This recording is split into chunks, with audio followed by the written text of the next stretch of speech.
오늘 말씀 제목은 단풍감사입니다. 단풍감사.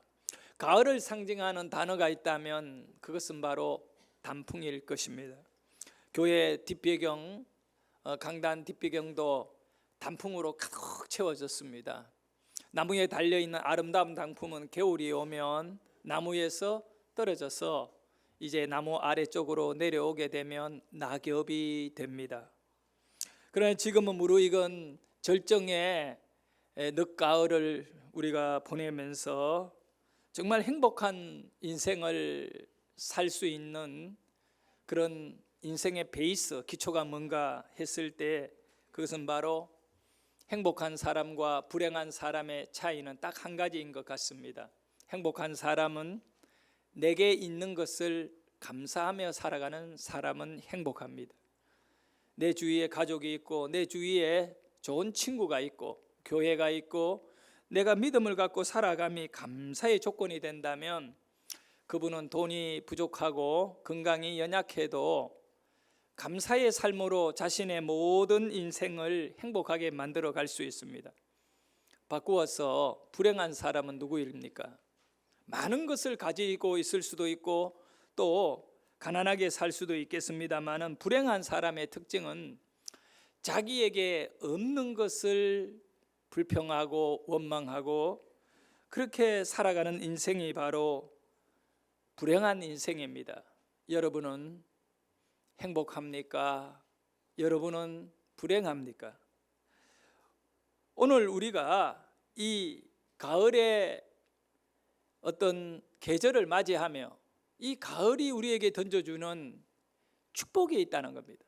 가을이 나에게 주는 좋은 선물들이 많이 있기 때문에 그것을 진정 누리며 감사하며 우리의 인생의 주인이신 하나님께 감사를 고백하는 믿음이 되어야 할 것입니다. 옛날 중국 사람들은 가을이 되면 청고마비라는 말을 했습니다. 청고마비, 하늘은 높고 말은 살찐다. 우리는 이것을 축복의 계절로 이렇게 여깁니다. 그런데 중국인들에게 가을, 이 청고마비라는 말의 의미는 전쟁이 일어난다, 위기와 긴장을 일으켜내는 단어입니다.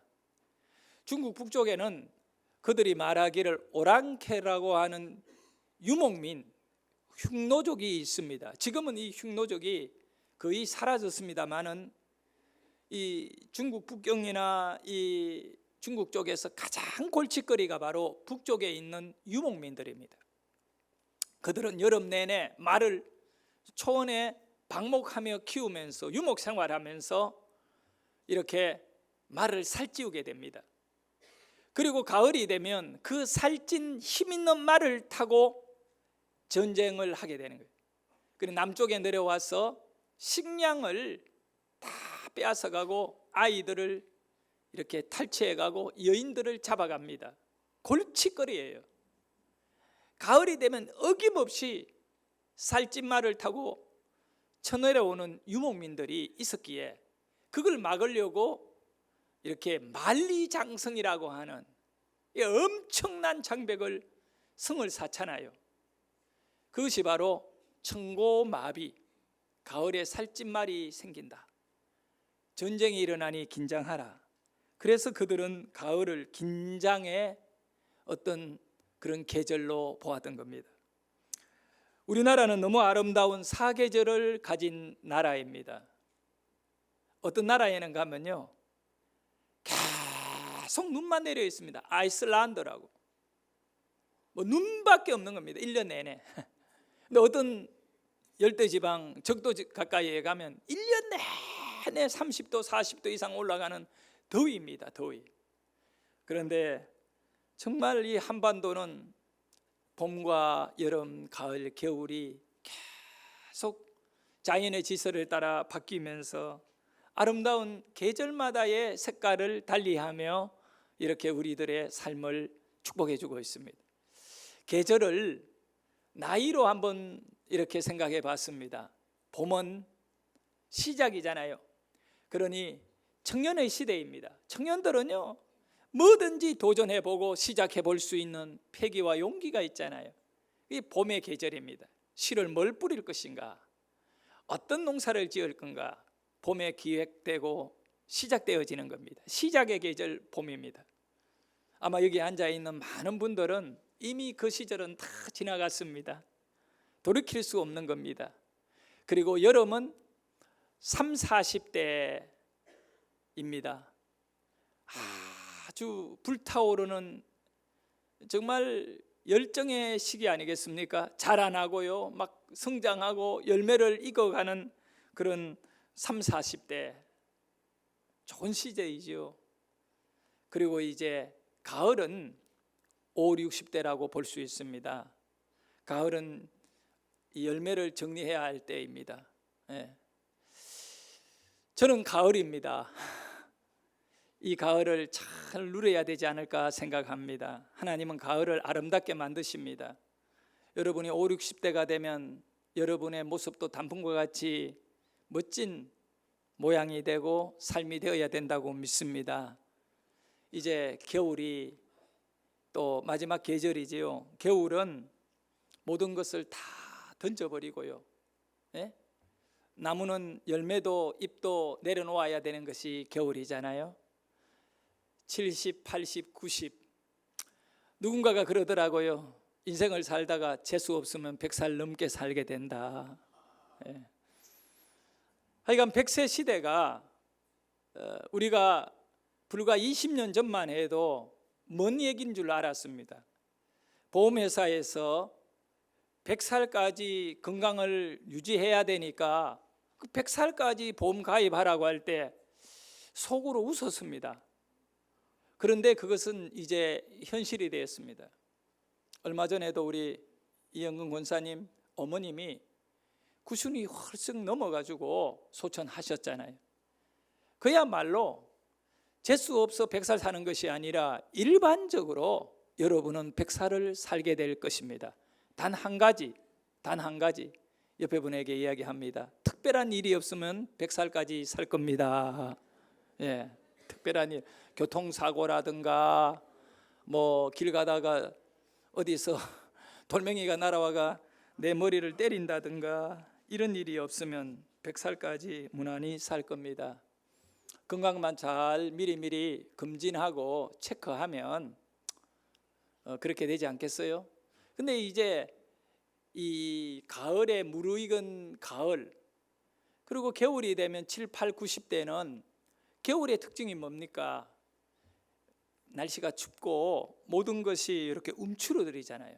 그리고 길에는 얼음이 얼고, 어르신애가 되면 걸음도요 천천히 걸어야 돼요. 겨울이기 때문에.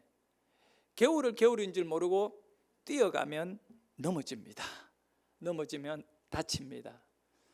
하여간 우리가 겨울에는 겸손하게 인생을 내 멋대로 사는 것이 아니라 하나님 앞에 우리의 모습을 겸손하게 낮출 필요가 있습니다. 기독교 우리 신앙에 있어서 핵심의 가치는 뭐냐? 믿음, 소망, 사랑이지만 실천의 믿음을 실천시킬 수 있는 가치가 뭐냐? 그것은 딱 하나입니다. 감사입니다. 여러분, 날씨가 춥다, 그리고 지금 몇 도 되었다, 이것을 온도계로 볼 수 있습니다. 영하인지 영상인지 날씨는 온도계로 볼 수 있습니다. 여러분의 믿음은 좋은 믿음, 강한 믿음, 담대한 믿음, 이 믿음을 보는 계기판이 뭐냐? 감사라고 저는 봅니다. 여러분 안에 원망이나 불평이 쌓여 있으면, 짜증이 나고 있다라고 했을 때 믿음이 여러분의 삶을 통제하는 것이 아닙니다. 마귀 사탄 귀신들이 여러분을 불행하게 만들어 두고 있다는 것을 깨달아야 합니다. 돈을 가졌다고 건강하다고 믿음이 좋은 건 아니잖아요. 감사가 넘쳐야 좋은 믿음입니다. 병이 나도 가난해져도 일이 잘 안 풀려도 여러분 감사하십시오. 감사는 믿음입니다. 데살로니가 전서 5장 18절에 보면 사도 바울은 믿음의 내용을 한마디로 말하면 감사라고 가르쳐주고 있습니다. 같이 한번 크게 읽어봅니다. 범사에 감사하라. 이것이 그리스도 예수 안에서 너희를 향하신 하나님의 뜻입니다. 범사에 감사. 이 범사라고 하는 것은 모든 일을 의미합니다. 모든 것에 감사해라는 겁니다. 여기에는 성공도 있고 실패도 있습니다. 부요함도 있고 가난도 있습니다. 눈물과 웃음이 다 들어가 있는 것이 범사입니다. 다른 말로 하면 인생 전체를 의미하는 겁니다. 모든 순간에, 모든 사건에, 모든 일들 가운데에 뭐 하라고요? 감사해야 한다 말씀합니다. 왜 사도 바울은 모든 일에 감사를 해야 한다라고 말합니까? 그것은 바로 예수 믿는 사람들에게 예수 안에 하나님의 뜻이라고 말씀합니다. 다른 거는 모르지만 여러분이 예수를 믿고 하나님을 믿는다면 그분의 뜻은 거스르지 않기를 축원합니다. 하나님의 뜻입니다. 여러분이 살고 죽는 것이 다른 데 놓여지면 안 됩니다. 하나님의 뜻에 놓여져야 됩니다. 오래 산다고 축복이 아닙니다. 죽는 것도 하나님의 뜻이라면 차라리 죽는 것이 축복입니다. 그만큼 여러분에게는 시퍼렇게 살아있는 가치관이 있다는 겁니다. 그것이 뭡니까? 하나님의 뜻입니다. 그래서 믿음의 사람들은 찬양했습니다. 내가 사나 죽으나 주님의 것이로다. 우리가 하나님의 뜻을 가장 소중하게 여기는 이유가 우리 자신이 하나님의 것이라는 사실을 분명히 하기 위해서 그런 것입니다. 그런데 우리 하나님의 뜻은 뭐냐? 우리의 삶이 어떤 경우에도 원망이나 불평이 아니라 감사로 넘쳐나는 삶을 하나님은 원하시는 것입니다. 성도 여러분, 하나님이 그렇게도 원하는 감사가 여러분 안에 말라있지 않기를 축복합니다. 넉넉하게 넘쳐나야 됩니다. 왜 우리 하나님은 여러분이 그렇게 감사의 삶으로 채워지기를 원하느냐 하면 감사가 믿음이기 때문에 그렇습니다. 믿음은 눈에 보이는 게 아니에요. 만져지는 것이 아니에요. 그런데 이 믿음은 감사를 통하여 우리에게 액션, 행동으로 보여지기 때문에 감사를 해야 하는 것입니다. 하나님 감사합니다. 감사 없으면 믿음 없는 사람입니다. 여러분 믿음 있으면 그 사람에게는 감사가 있는 것입니다. 여러분의 믿음이 감사로 나타난다는 것을 꼭 잊지 않기를 축원합니다. 그래서 감사는 뭐냐? 감사는 조건에 의해서 우리가 익숙하게 감사라는 것을 늘 여겨왔던 것입니다. 누가 나에게 잘해주고 누가 나를 챙겨주고 나에게 도움을 준다든가 이렇게 했을 때, 나에게 힘이 되었을 때 우리는 당연히 그분에게 뭐 하지요? 감사하는 것입니다. 그런데 원치 않게 나의 마음을 아프게 하고 나를 힘들게 만들고 해코지하는 사람에게 여러분 감사할 수 있나요? 없나요? 없지요. 왜 그러냐? 여러분이 갖고 있는 감사의 수준은 조건이기 때문에 그렇습니다. 그런데 놀라운 사실은 하나님께서 여러분에게 믿음의 인물로 만들고 싶어 하시는 겁니다. 세상의 모든 사람들이 감사를 조건으로 반응하며 살아가고 있지만 너희들은 아니다는 겁니다. 내가 너희들을 책임진다는 겁니다. 그러니 너의 인생은 나로 인하여 이끌림을 받는다는 사실을 네가 믿느냐 이겁니다. 다시 말하면 내 인생의 주인을 하나님으로 고백할 수 있습니까? 하나님이 내 인생 이끌어가는 겁니다. 내가 길을 가지만 이 길을 갈 수 있도록 모든 것을 이끌어 가시는 분은 내가 아니라 하나님이시다는 것. 그렇다면 내가 오늘 정말 너무나 힘들고 어려운 일을 만나고 고통을 당한다 하더라도 이 길로 인도하신 자가 누구라고요? 하나님. 나를 훈련시키고 나를 겸손하게 만들기 위하여 나를 성장하는 인물로 키워내기 위하여 하나님은 나를 사망의 골짜기로 통과하게 하신다고 다윗은 고백했잖아요. 그와 같이 인생 모든 것에 성공했을 때, 실패했을 때, 병들었을 때, 건강할 때 그 모든 범사에 하나님께 감사가 있느냐 이겁니다. 성도 여러분, 여러분의 인생에 감사는 조건이 아니라 고백이기를 축복합니다. 감사가 저를 따라합니다. 감사가 고백이 되면 믿음이다. 우리는 조건에 감사를 할 때 그거는 그야말로 감사의 수준에 끝나는 겁니다.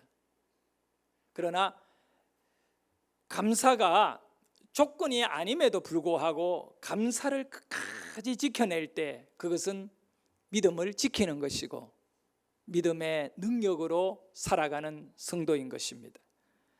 아무리 힘들고 어려워도 일이 안 풀려도 감사하십시오. 내가 지금 살아가는 삶 전체를 받아들이십시오.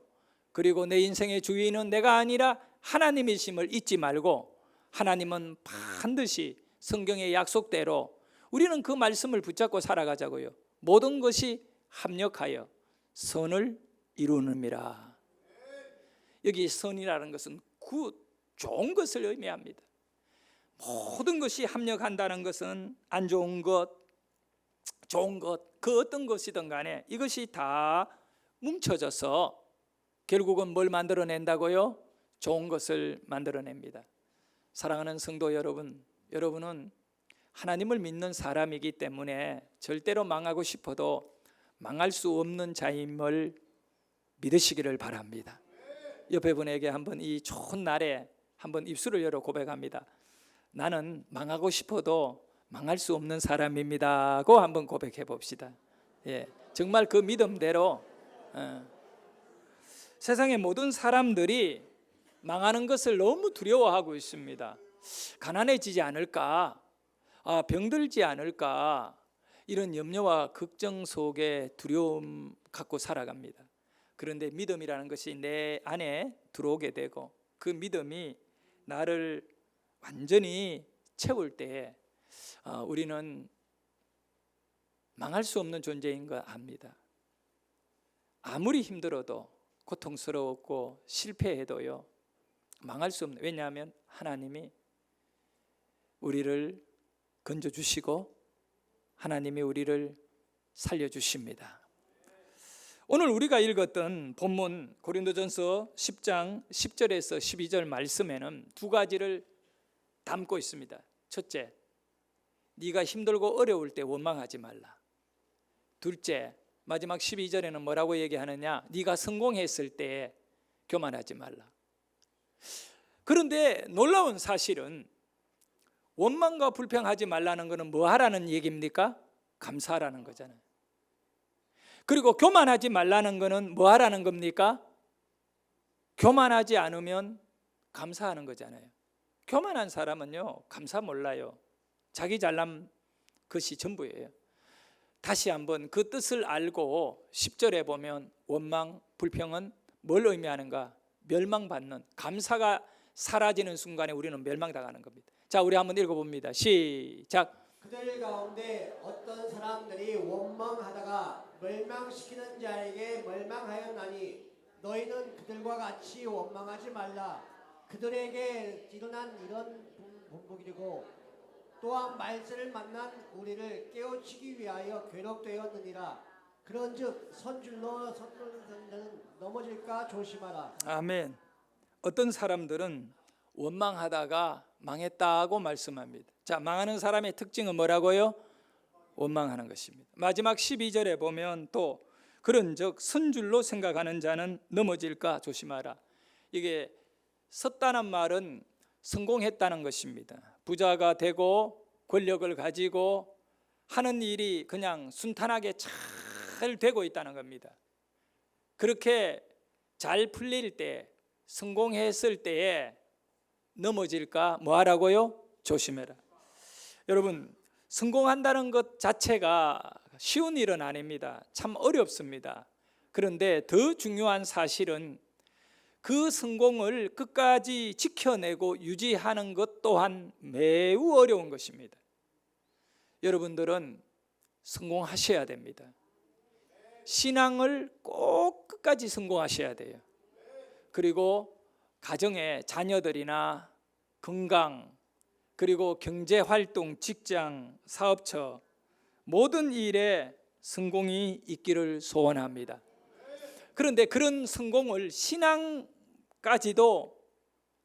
성공적으로 유지해가는 방법이 뭐냐? 교만하면 안 된다는 겁니다. 교만하면 넘어진다는 겁니다. 이 교만을 막아주는 무기가 뭐냐? 내 안에 늘 감사하는 것입니다.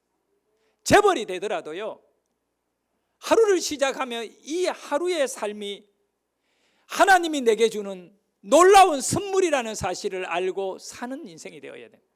내가 돈을 가졌으니, 천문학적인 어떤 그런 돈을 가졌으니 가진들 뭐 합니까? 몇 년이나 누릴 수 있단 말입니까? 여러분, 인생은 다 겨울이 오면 내려놓고 떠나는 겁니다. 우리는 겸손해야 하나님이 아름답게 쓰신다는 사실입니다. 모두 우리의 가치관, 감사 속에 다 관리되어지기를 축복합니다. 하나님께서는요, 정말 우리의 예배를 가장 소중하게 보십니다. 하나님은 오늘도 예배자를 찾고 계시고, 여러분이 복을 받을 수 있는 자격이 어디에서 오느냐? 예배인 것입니다. 예배 안 드리는 사람은 하나님의 사람 아닙니다. 예배도 정말 생명력이 역사하는, 하나님이 기뻐하는 예배가 있는가 하면 그러지 못하고 그냥 가짜 예배가 있다 이겁니다. 설교가 가짜가 아니라 우리 예배를 드리는 개개인의 심령에 가짜가 있을 수 있습니다. 그래서 예배의 성공을 거두려면 어떻게 해야 하나? 그럴 때 여러분, 음식을 만들 때 또는 다른 어떤 약 치료제를 만든다든가 뭐 그럴 때에는 모든 것이 재료가 필요합니다. 그렇지 않습니까? 재료를 어떤 걸 갖고 만드느냐 이거지요. 우리 김장을 다음 주간에 한다고 하는데, 김장을 하려면 김장하는 재료가 필요합니다. 배추가 필요하고 마늘이 필요하고 고춧가루가 필요하고 다 그 재료를 가지고 만들게 되는 겁니다. 우리 예배도 그냥 드리는 게 아니에요. 그냥 앉아 있다고 예배가 아니다니까요, 여러분. 우리의 예배에는 재료가 있어야 그 재료를 갖고 예배를 드립니다. 근데 그 재료가 뭐냐? 예배의 재료, 여러분의 심령인데 그 심령에 좋은 재료가 있어야 돼요. 그 재료는 바로 감사인 것입니다. 감사를 가지고 예배를 안 드리면 그 예배는 병든 예배고 죽은 예배입니다. 시편 100편 4절에 보면 예배의 문을 들어갈 때에는 뭘 가지고 들어가라? 감사를 가지고 들어가라. 감사가 예배이다입니다. 자, 우리 한번 읽어봅니다. 감사함으로 그의 문에 들어가며 찬송함으로 그의 궁정에 들어가 그에게 감사하며 그의 이름을 송축할지어다. 아멘. 감사함으로 그의 문에 들어가며라고 말씀합니다. 그의 문이 무슨 문이냐 하면 성전을 의미합니다.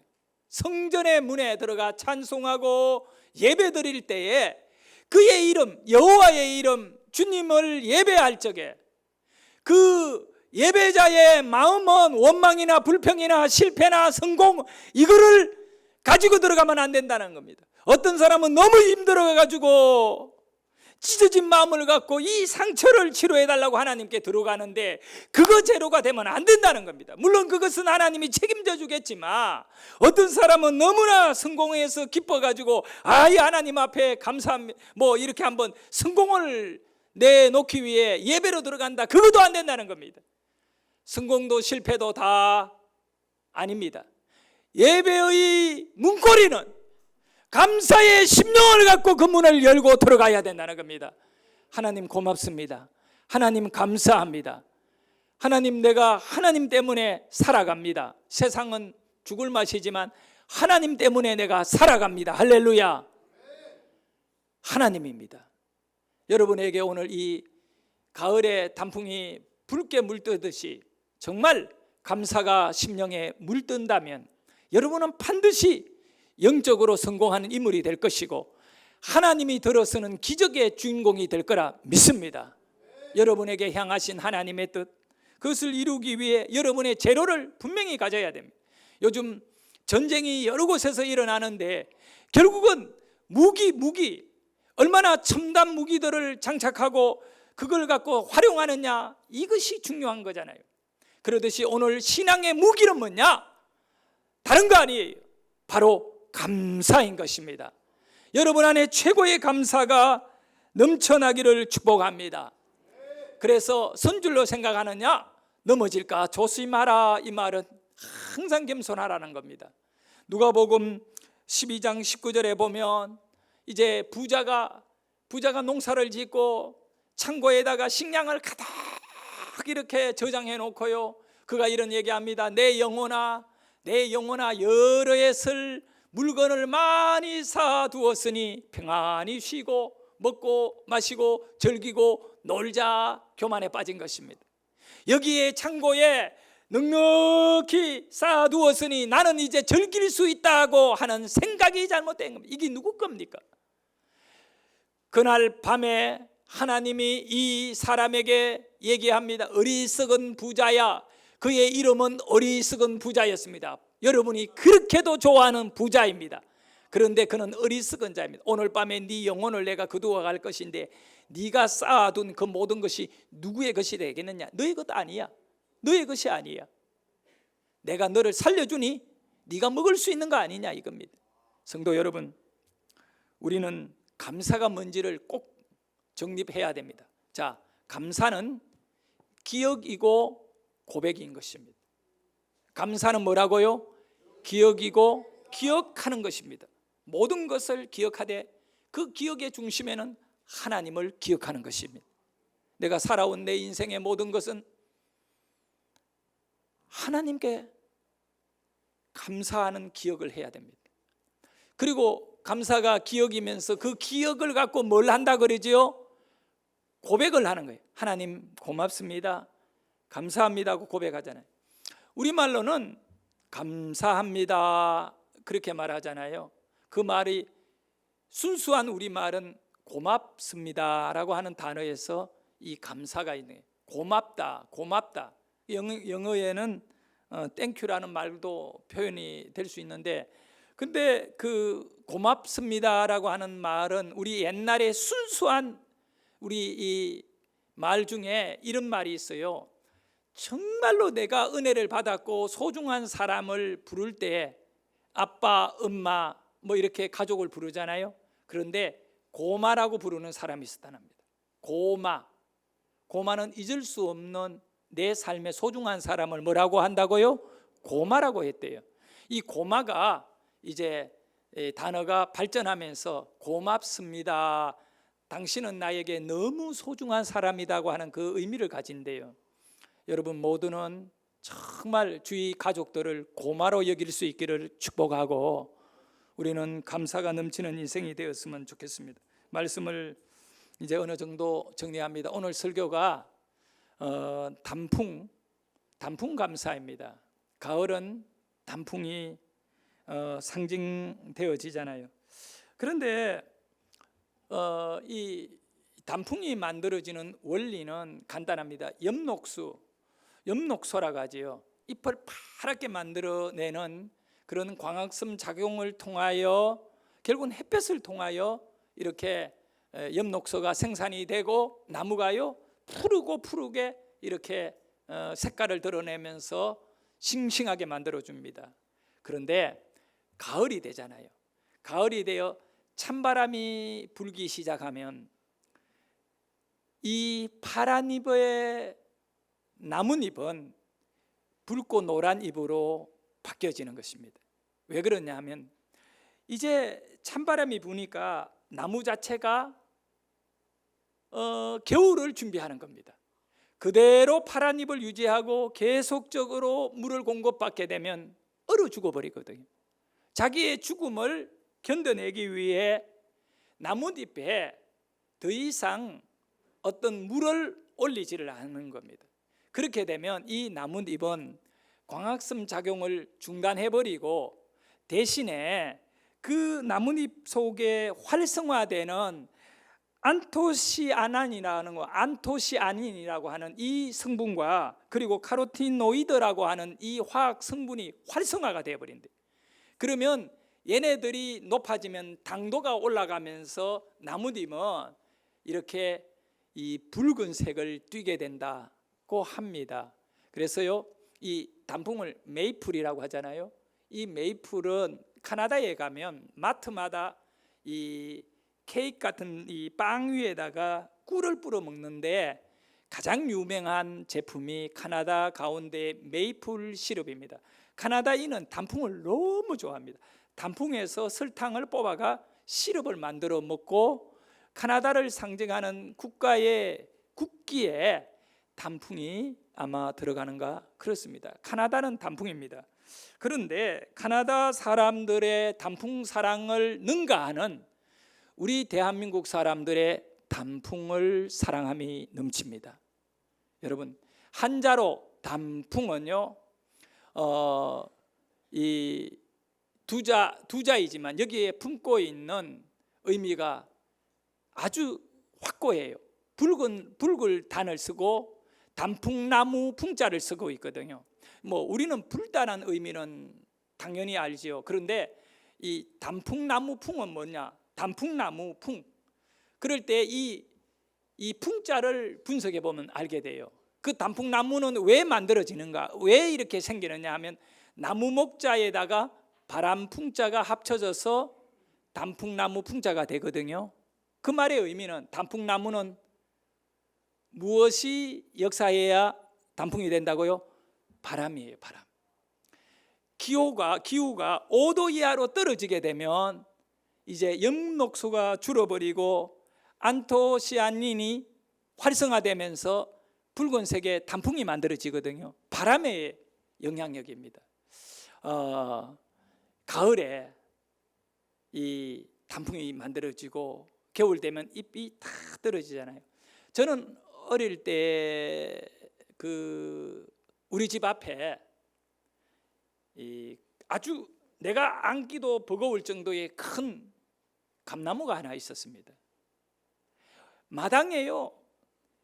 여름 그리고 가을 겨울 되면 막 이 감잎이 얼마나 큰지 그것이 얼마나 많이 떨어지는지 몰라요. 그런데 이 큰 감나무가 조그마한 우리 집을 여름 내내 완전히 가려버려요. 그래서 도로 쪽에서 보면 우리 집은 보이지도 않아요. 왜? 감나무에 가려가지고요. 근데 이 집도 그대로 있고 다 그대로 있지만 우리 바로 집 앞에 큰 감나무를 보면서 제가 계절의 변화를 항상 느낄 수가 있었습니다. 겨울이 되면 나뭇잎 하나 없는 앙상한 감나무 위에 사람들이 따지 못한 몇 개의 감이 달려 있습니다. 그 감에 까치가 날아오고 까마귀가 날아와 서로 먹겠다고 깍깍거리면서 싸우는 모습을 보면 겨울입니다. 그리고 나뭇잎이 이렇게 누렇게 이 색깔이 바뀌어 있으면 가을입니다. 봄이 되면 새싹이 올라오고 감꽃이 하얗게 피게 됩니다. 그러면 봄입니다. 여러분에게 사진 하나를 보여드리겠습니다. 저 말이 뭘 의미하는가? 사진이 있어요. 앞쪽 사진에 감나무가 우리 집 앞에 크게 있는데, 제가 사진을 보니까 지금 우리 마당 쪽에 다 덮고 있는, 지금은 겨울이에요. 겨울. 감나무 여러분 보입니까? 시력이 안 좋으면 안 보이고, 잎을 다 내려놓고 겨울 눈이 와 있잖아요. 저쪽에 음지에 눈이 보이지요? 겨울 감나무, 앞마당에 있는 큰 감나무. 우리 지금 뒤쪽으로는 산이고, 내가 마주보고 있는 쪽에가 이제 길 쪽이거든요. 그리고 꺾어 내려가서 이제 도로가 크게 있는데, 사실은 저 감나무로 인해서 우리 집은 완전히 여름 되면 가려집니다. 고맙게도요, 겨울이 되면 감나무 잎이 다 떨어지고 우리 집은 보이기 시작합니다. 사랑하는 우리 성도 여러분, 단풍이라고 하는 것은 너무 아름답습니다. 여러분의 인생도 단풍 인생 될 수 있기를 축복합니다. 그러려면 불굴단 십자가의 보혈의 붉음을 내 심령 속에 물들어야 하는 것입니다. 예수의 피로 내 안에 간직해야 됩니다. 단풍나무 풍입니다. 여기는 나무에 바람이 부는 것입니다. 우리에게 바람이 뭘 의미합니까? 오순절 성령이 임할 때 바람 같은 성령이 임했다는 겁니다.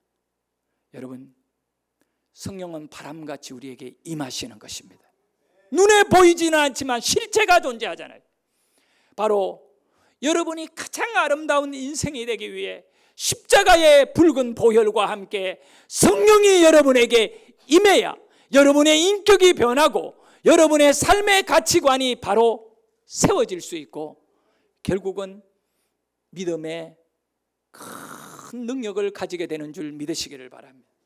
말씀을 마무리합니다. 사람에게 감사해 보십시오. 좋은 일이 많이 일어납니다. 사람에게 감사하면 칭찬받게 됩니다. 옆에 분에게 한번 하면 당신 때문에 내가 감사해요 라고 한번 이야기해 보세요. 좋아하나 싫어하나? 왜 그래? 이러지 않아요. 자, 감사합니다. 자, 오늘 오셔서 감사합니다. 고맙습니다. 감사하죠. 좋아합니다. 좋은 일이 많이 일어납니다. 감사하십시오.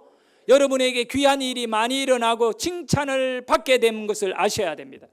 그런데 이보다 더 중요한 일이 있다는 겁니다. 우리가 사람에게 감사하면 칭찬이 돌아오지만 하나님께 감사하면 기적이 돌아오는 것입니다.